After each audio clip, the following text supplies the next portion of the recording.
Chris is a PhD student at the University of Leicester in the history department there.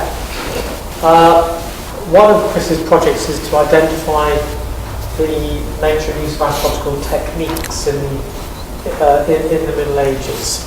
So, Chris. Thank you very much, Nick. Yeah, my PhD is actually looking at how a huge number of astrological works came into Europe as a result of the 12th century translation movement, when a lot of Arabic texts were translated into Latin. So one of my questions was, well, where did the Arabs get their texts from? Because these were classical Hellenistic texts in the main. And did they innovate themselves? Was there such a thing as Arabic astrology, or did they simply translate Greek texts in a period earlier to that? So I gave it this rather dry academic title, The Provenance of Astrological Techniques, Was There an Arabic Astrology?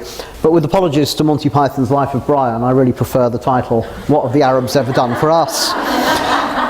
So we start off with the end of classical learning. In the year 529, the Emperor Justinian in the Roman Empire issued a decree that effectively made the teaching of various forms of philosophy, and that included astrology, illegal.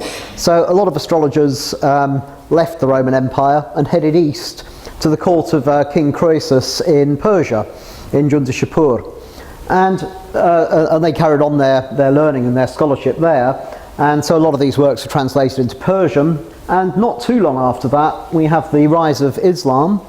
And Caliph al-Mansur, in the year 762, founds his city in the new capital city of Baghdad. And this was, and he chose the date for the foundation of this city. He got a team of astrologers together to choose a date for it. So it was a great example of electional astrology, something that Nick's spoken on a lot, the founding in Baghdad. And the answer to the question, when shall I found Baghdad, is 31st of July 762 at 1428. It's quite ironic that one of the astrologers that founded this was Masha'Allah, who was a Jewish Persian astrologer. So the Arabic city of Baghdad was in part founded, at least in astrological terms, by a Persian Jew. So it shows what a melting pot Baghdad was, and the Islamic world was at that time. So Arabic scholars that were working in this milieu include people like al-Biruni, that's that chap there. We'll come across him shortly. And he came from Khwarazm in modern-day Kazakhstan, Uzbekistan, moved to Ghazni in modern-day Afghanistan, and he engaged in, he was a scholar, but he worked with people that were invading and exploring India. So he learnt Indian astrology, and he learnt about Hinduism as well, and wrote widely on it. So a lot of knowledge of Indian astrology came to the Arabic world as a result of that. We also have Abu Mashar from Balkh. We have Persian Jews like Salam, Masha'Allah. So we have this huge Islamic empire, if you like, with a lot of scholarship going on over a period of several centuries. And all of these ideas were coming into this big melting pot in great centres of learning like Baghdad. So we not only have the classical knowledge from the Hellenistic, from the Roman Empire and Hellenistic period coming into Baghdad, we have Indian astrology coming in, we have Persian ideas coming in, and who knows, we might even have sort of native, Afghan and Kazakh ideas coming in from these scholars that were from those areas that would have had their own local myths and sky watchers. So the question is, did the Arabs innovate, or did they just translate these various texts that were coming in from these sources? Now, the appallingly parochial philosopher Pierre Duhem, writing about 100 years ago, said, there is no Arabian science. The wise men of Mohammedanism were always the more or less faithful disciples of the Greeks, but were themselves destitute of all originality. Now, if anybody like that puts a statement in an MA essay today, you will definitely be marked down quite strongly for it, because as the modern scholar and scientist Masood says, Islamic scientists discovered pulmonary circulation, worked out theories of flight, invented algebra, made great advances in engineering. It was clearly a ridiculous statement that there's no Arabian science. But my question was, not was there an Arabian science, which is beyond any doubt really, but was there an Arabic astrology, or were they taking these astrological texts and simply translating them for posterity rather than doing anything with it? Well, We certainly, by the 13th century, 13th and 14th century, you got later medieval writers like Bernati writing a textbook on astrology. He certainly thought that there was an Arabic astrology, as you can see from his quote. In his introduction, he says, "I shall follow in the footsteps of our venerable predecessors, namely Jafar, Ta'abit al-Khabisi, al-Khayat al-Kindi, al-Anzar-Asgar, Masha'Allah, al-Dawmaji, etc., etc." He's given a whole list of Arabic authors that he's crediting. And we also know that Arabic scientists took astronomy seriously. They developed the astrolabe. Chaucer, who wrote Canterbury Tales, wrote a treatise on this dedicated to his son, little Lewis. And so if we look at what was translated, the Hellenistic sources that we have are Ptolemy, who I'm sure everyone's heard of. He wrote numerous books, but Almagest was his chief work on astronomy, and the Tetrabiblos his chief work on what we would now call astrology. We have other writers, Dorotheus of Sidon, Manilius, who was not writing in Greek, he was writing in Latin, and remarkably, effectively wrote an astrology textbook in the form of a poem, which is quite challenging. I mean, if you try teaching astrology in poetic form today, it's quite hard work. Vettius Valens, who dates from the 2nd century CE, and the legendary Hermes Trismegistus, who doesn't have a date because he was probably just a collection of various people and ideas and was legendary rather than a real character as far as we know.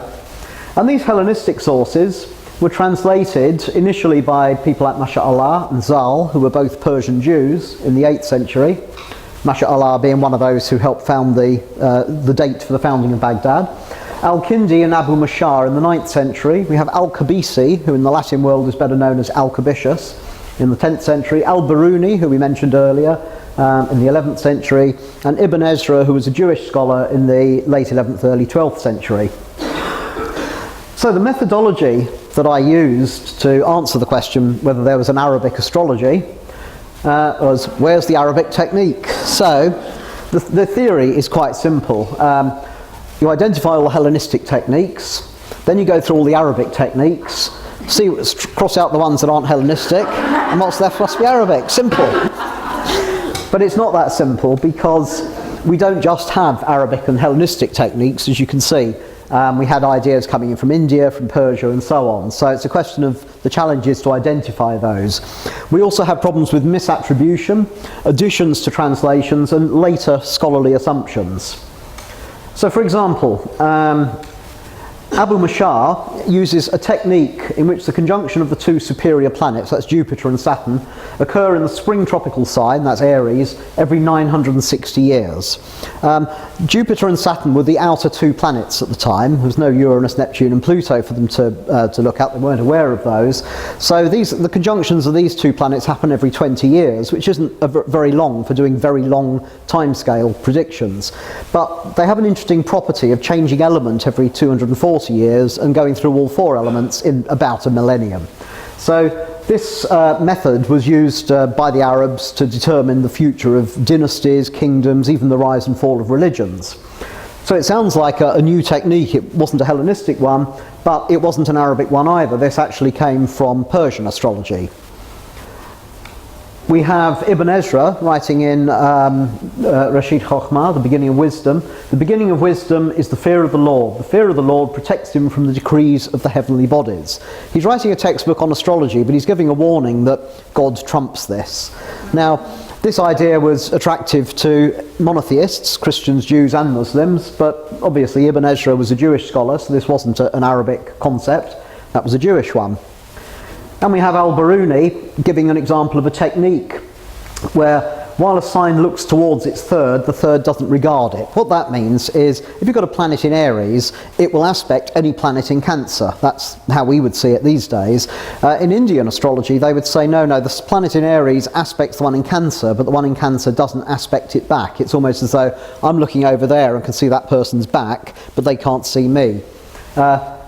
Al-Biruni, of course, gives the game away. That's not an Arabic technique. He says himself, the Hindus say this. That's an Indian technique.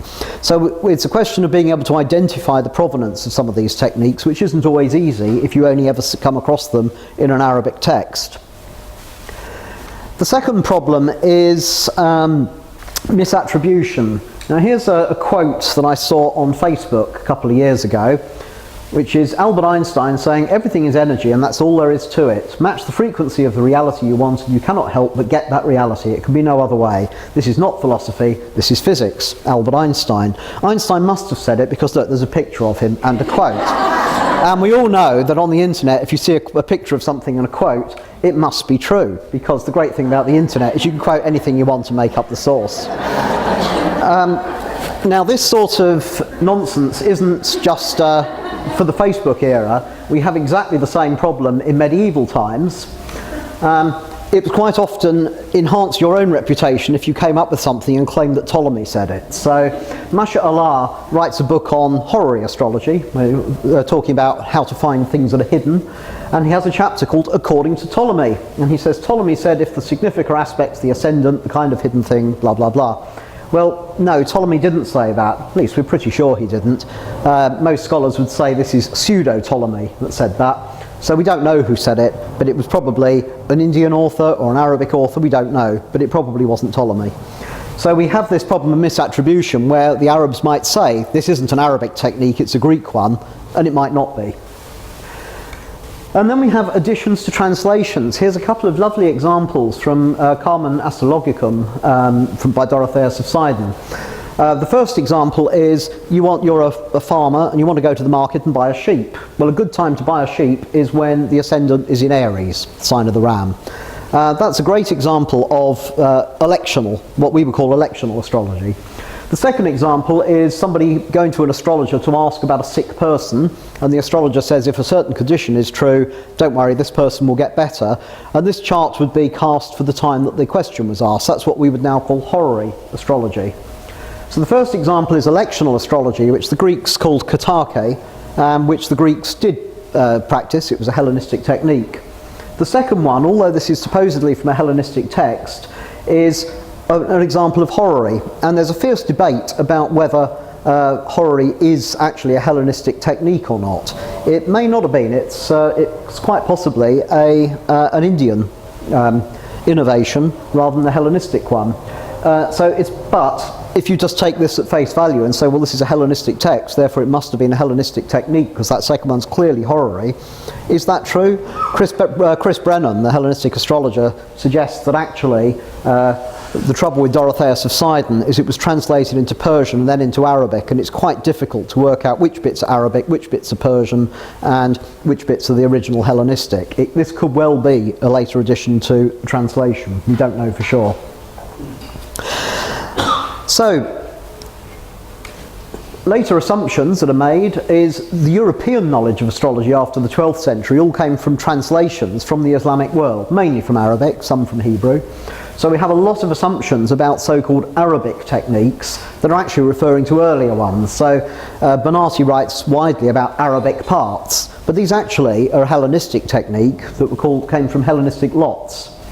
Quadrant house systems, the idea that rather than whole sign houses you have a way of separating the distance between the ascendant and the midheaven and dividing that up. That seems to be Arabic in the sense that all the Arabic sources use it and the Hellenistic ones don't, but Porphyry actually predates the Arabs and he uses that system. And the idea of reception, another Arabic one, really derives from a Hellenistic technique called testifying. So we do there were assumptions later on in medieval astrology in Europe that things were Arabic when they weren't. So going back to where's the Arabic technique, my preliminary results were going through Hellenistic sources. I identified a number of major themes, and then going through Arabic and Jewish ones. There were quite a lot of themes there, and most of them were clearly either Hellenistic or they were Indian. But some of them were either unique or they had a new slant. So let's have a look at some of these techniques that were certainly modified by the Arabs, even if they weren't Arabic originally. In Hellenistic astrology, we have the idea that a sign they didn't have houses, they had what they called topoi, places. And so if your ascendant is in Leo, and it doesn't matter whether it's 1 degree of Leo or 29 degrees of Leo, the whole of the first place is Leo, the whole of the second place is Virgo, the whole of the third place is Libra. Now all that Ptolemy has to say about the third place is that it's weak. The sign that has the ascendant is strong, the next sign is not quite as strong, and the third sign is weaker. It's a cadent house. Valence, interestingly enough, does say that the third place could be brothers, which is a medieval and modern interpretation of the third house, but none of the other Hellenistic authors mention it. Ptolemy, for example, says that brothers are children of the mother, so you look for the place that has Venus or the moon in it, depending on whether it's day or night, so that's the archetypal female, the mother figure, and look at that sign and the sign following it. But by the time we get to the Arabs, signs and houses aren't necessarily the same, houses aren't necessarily 30 degrees, and you have people like Ibn Ezra. Okay, he was Jewish, not Arabic, but he was working in this same milieu and the same kind of ideas. It says if the ruler of the third house is in a barren sign like Virgo, then the native will have no siblings. So by the time of we're getting to Ibn Ezra, by the time we're getting to medieval astrology, we're definitely looking towards the third house as being the significator of siblings, of brothers, which is different from the Hellenistic thing, apart from this odd one out with valence. Incidentally, Ibn Ezra seems to be the first person to have espoused the equal house system, which really surprised me because I thought this was a 20th century innovation and a misunderstanding of Ptolemy. But it's not. Ibn Ezra does explicitly mention the equal house system, much to my surprise, 800 years before I thought it had become fashionable. Quadrant houses, there are differences here. The Hellenistic system, as we saw, was generally whole sign. And there's one exception. Valence, again, describes dividing the distance from the ascendant to the midheaven into 3. Now that's the Porphyry house system, which does predate the Arabs.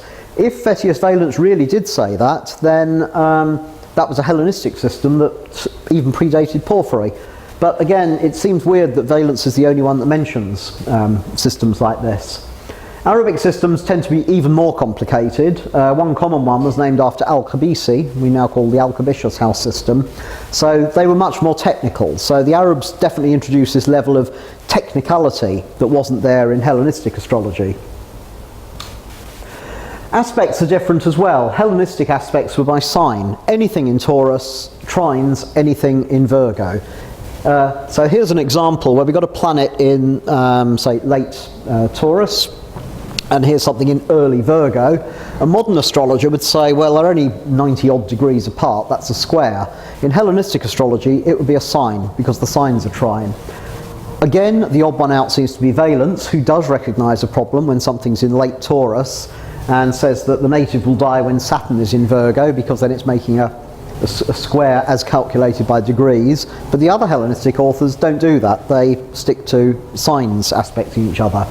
Arabic astrologers, on the other hand, use orbs. The orbs aren't quite the same as modern orbs, they go by planet rather than by aspect, so the Sun and the Moon and Jupiter have bigger orbs than Mercury and Venus, but an Arabic astrologer would certainly say that this is square, or at least, even if they don't say it's square because it's out of sign, they certainly wouldn't call it a trine because it's out of orb. Elements. The first paragraph in Al-Biruni's book says, and first we shall deal with the relation of the signs to the characteristics of the 4 elements. This is a system that any astrologer today would be familiar with. If you divide the signs, starting from Aries, and sequence them hot, cold, hot, cold, hot, cold, and then each of those pairs, dry, moist, dry, moist, dry, moist, we can see that all the dry, hot signs, Aries, Leo, Sagittarius, are what we would call fire signs. All the cold, moist signs, Cancer, Scorpio, Pisces, are what we would call water signs. They're the 4 elements, the Aristotelian elements. Now Ptolemy and most Hellenistic authors do link together Aries, Leo and Sagittarius, but they don't call them fiery signs. They call them the Aries, Leo, Sagittarius triplicity, which is a bit of a mouthful really. No reference to elements. Again, Vettius Valence being the odd one out, who describes them as fiery, earthy, airy and watery, but none of the other Hellenistic authors did, which does make you wonder whether the copies we have of Valence have been modified later on. Planetary strength. Hellenistic authors considered planetary dignities using a number of things. Most modern astrologers are familiar with rulership and possibly exaltation, but there were other sorts of dignity as well. A planet could be, certain sections of a sign were ruled by particular planets, and they were called terms or bounds, and sometimes faces or decans were ruled by planets as well. So the Greeks had a kind of numerical system of working out how strong each planet was using these 5 types of dignity. But Arabic authors extended this hugely. They were much more formulaic. They used detailed calculations to work out the al-mutan, a good Arabic word, or the mubtaz, the strongest planet.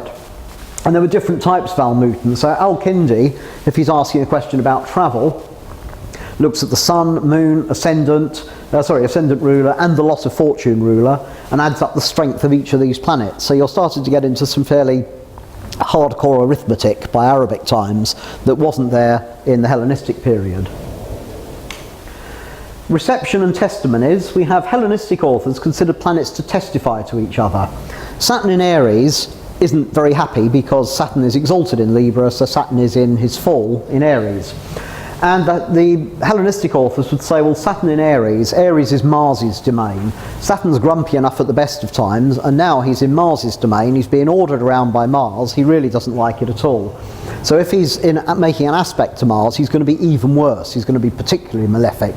Not only is he in fall, but he's being harassed by the guy that's ruling him. Arabic authors, on the other hand, use the way reception in the sense of a host receiving an honoured guest, and that this act of hospitality can neutralise malefic planets. So although Saturn's not very happy in Aries, if he's aspecting Mars, then at least he's in a nice comfortable house and he's got his feet up and he's being looked after, so he might not be quite as grumpy as he would otherwise be. So under the Arabic rules, malefics can be neutralised, or at least not as bad if they're making an aspect to the house ruler. So reception is seen as a positive thing there.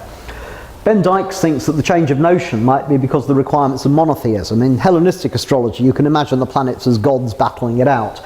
But by the time we get to monotheistic faiths, the planets shouldn't be testifying to each other, they should be testifying to us about God's will. So there might have been a change of nuance as a result of that.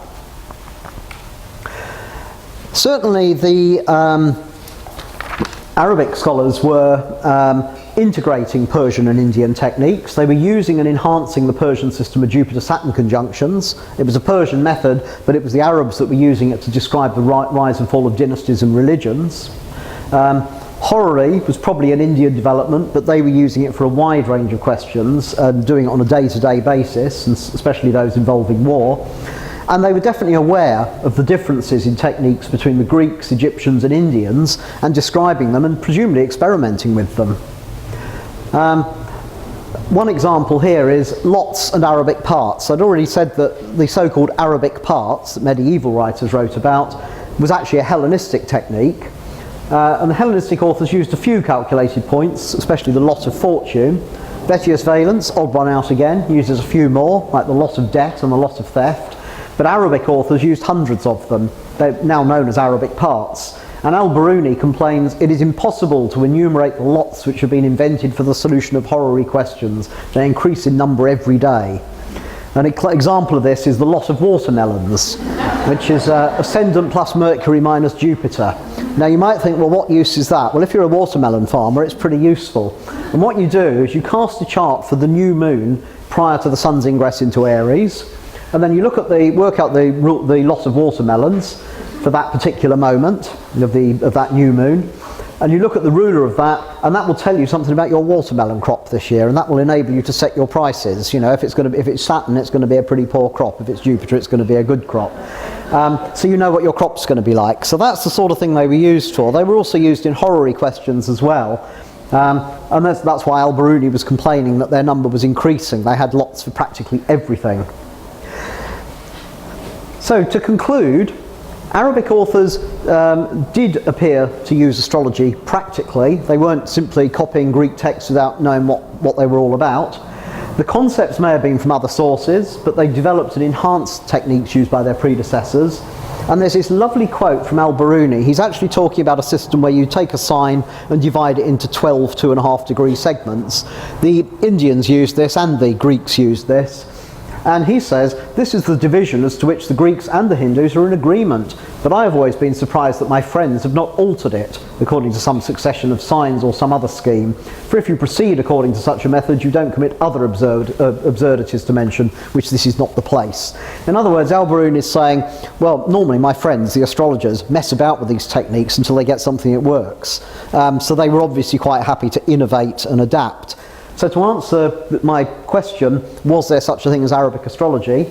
Yep, there certainly was. They might have taken them from other sources, but they adapted it for their own uses and innovated. So yes, there was an Arabic astrology, would be my conclusion. So thank you very much.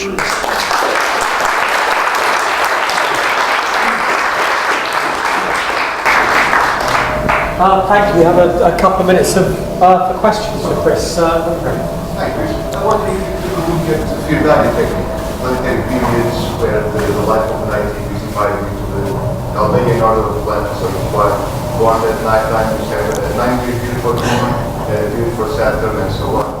That's right, yeah, Fidaria. I should have mentioned Fidaria as well, actually, because that's another classic Arabic technique. Bernadette, is that actually Arabic or is that Persian? Do you know the... I was trying to think whether it was Valens or not. I think, the name is Arabic, but Valens produced so many different forms of planetary periods that like lots, they're just sort of like, but I'm pretty haven't got charms in the room, so yes. I would punt for it being Arabic with a little question mark. Yeah. Because I always have a big question mark about anything to do with Valence, because he seems to be the only Hellenistic author that uses all these Arabic techniques. And he really developed this since I heard in Oxford, which just is great, it's fantastic. I loved your thinking about Valence and possibly being re-edited and maybe through an Arabic source, and I think it's very insightful. It would be nice to research that a bit more, but... Lovely lecture, Chris, lovely. Thank you, Bernadette. Vicky and then Giles.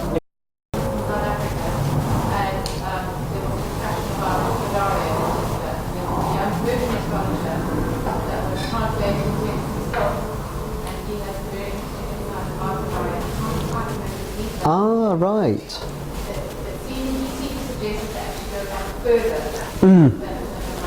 I did wonder if it might be a Persian technique. Okay, thank you. And one last question from Giles. Just a comment regarding the Valence thing, actually, is obviously these were the more fatalistic astrologers as well, which really were kind of leaning towards, because the Arab astrologers were more fatalistic, so I wonder if that was part of your suspicion as well. Well, it could be, but I think my main suspicion is that Valence comes up with all these techniques that aren't even mentioned by others, like the idea of associating elements. It's a completely natural one if you're looking at the Aries, Leo, Sagittarius triplicity, which Ptolemy mentions, and all the Hellenistic ones. But why do none of the others say, and they knew about fire, earth, air and water, so why do none of them mention that? It just seems a little bit odd that he's bringing in all these techniques that only seem to appear there. But yeah, I definitely take the point, so thank you for that. Just a quick comment, because you've raised an interesting point. Apart from techniques, the philosophy contained within astrology is different. In the Arabic astrology, I wouldn't say it's fatalistic, but it actually believes that God knows particulars and he's the sole causal agent. You don't get the comminglings in the Hellenistic case with Ptolemy's commingling with the planets and so on. And so therefore one can pursue a horoscope for the colour socks you're going to be wearing next week. Because it is there. So it's not the fatalistic, that's the particular word, it's the philosophy within the astrology, which is an interesting point, Chris, that it might look the same in certain parts, but the use of the philosophy contained within what you do is very different. Although you do get arguments about whether God can know particulars of things that haven't been determined yet, and some Arabic and certainly Jewish philosophers like Ben Gerson saying, no, God can't know that because it's intrinsically unknowable, which is fascinating. Yeah, definitely. Chris, thank you. Thank you, Nick.